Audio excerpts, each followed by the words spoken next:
Story, a Great Falls mother whose 3-year-old daughter died at the hands of an abuser is taking her story to the state capitol. Jessica Bray's testimony comes almost exactly 3 years after her daughter's murder.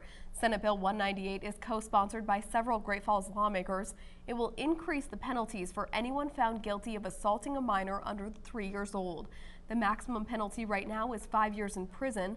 This legislation calls for a max of 20 years for bodily injury and 40 years for serious bodily injury. We just have seen our own children dying at an alarming rate, and it's a devastating crime. I know from personal experience the effects of that crime. And our community, there are hundreds and hundreds of people right now who are suffering because of these crimes that have happened amongst us, and yet nobody's talking about it. The bill received unanimous support in the Senate Judiciary Committee. It's scheduled for a second reading tomorrow. Also before the House Judiciary Committee this week, a bill that would make it illegal for minors to obtain an abortion without parental consent. MTN's Lindsay Gordon takes a look at both sides of this emotionally charged debate. The issue of abortion divides opponents and proponents right down the middle. House Bill 391 seeks to make it illegal for girls under 18 to obtain an abortion without notarized parental consent.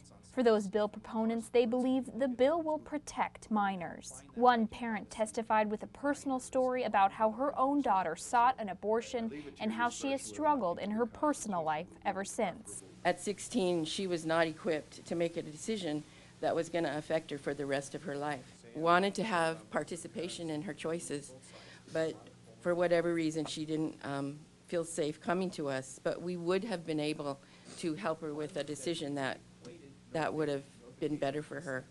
But we weren't allowed to participate in it because they just went ahead.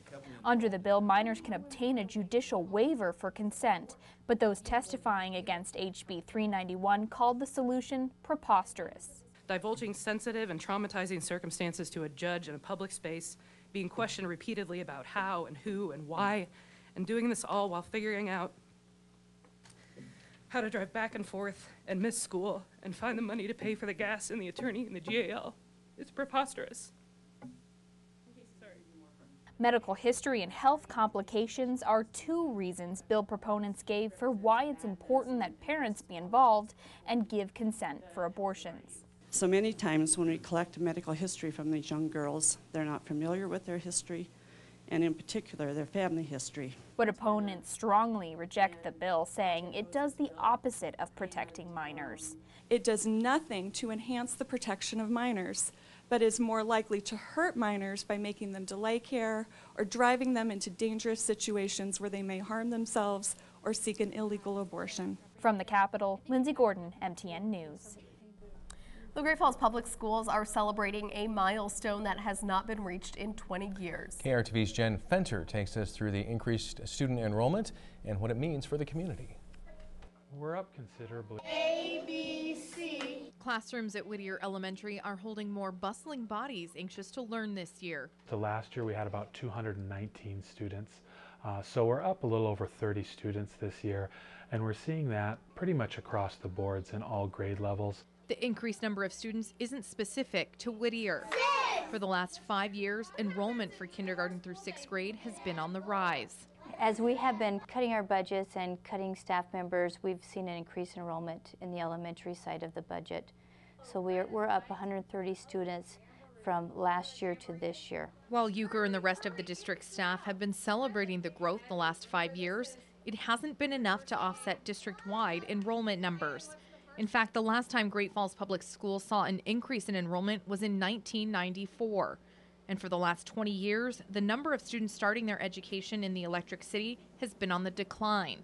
But educators believe there is light at the end of the tunnel. I know we've been an aging population for some time, and so now seeing all these young children coming back and flushing out our schools and filling our classrooms, I think is a very positive sign for Great Falls. Hart hopes the increase for the youngest students means more families are calling Great Falls home, helping create a stable community.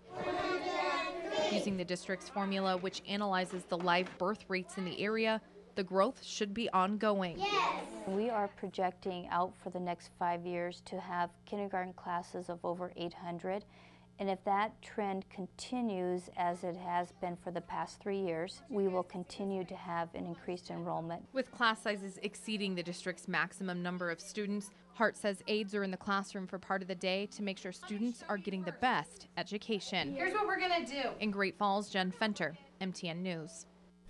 More students means more funding for the district. Euchre says that extra money will help keep positive learning programs in place within the classroom.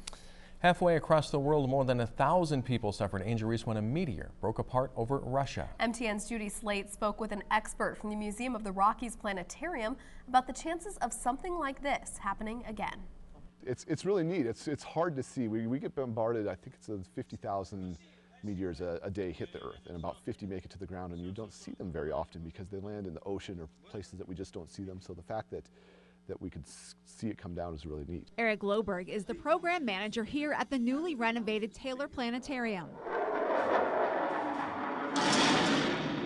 Loberg gave us a sneak peek at some of the new planetarium shows, many of which show a similar event to the one that happened in Russia. They're saying this is probably the second biggest one since Tunguska, which was 1908. These don't come down all the time. The first researchers of the Tunguska event. He says the meteor exploded because of the angle at which it came to Earth. If it came straight down, it would probably just go into the Earth and we'd have a rock. What happened is it probably came in at a really steep angle at 20 degrees, and they think it probably pancaked, and so it has a big air bubble in front of it and flattened out, and that's why we had this big air explosion. And this meteorite was a surprise, illustrating how little we actually know about what's heading our way. What we can detect out there in space, it's a little scary that things can come towards us at any time.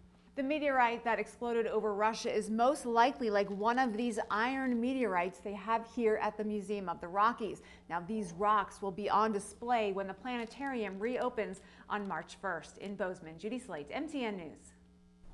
One thing we do know for sure is that it was mild today and will be even warmer tomorrow. Mike, are we still looking at that near 50-degree weather? Yes, and we were close to it today. Tomorrow, I think we get above 50 degrees. It is beautiful out there right now, a little on the breezy side, 45.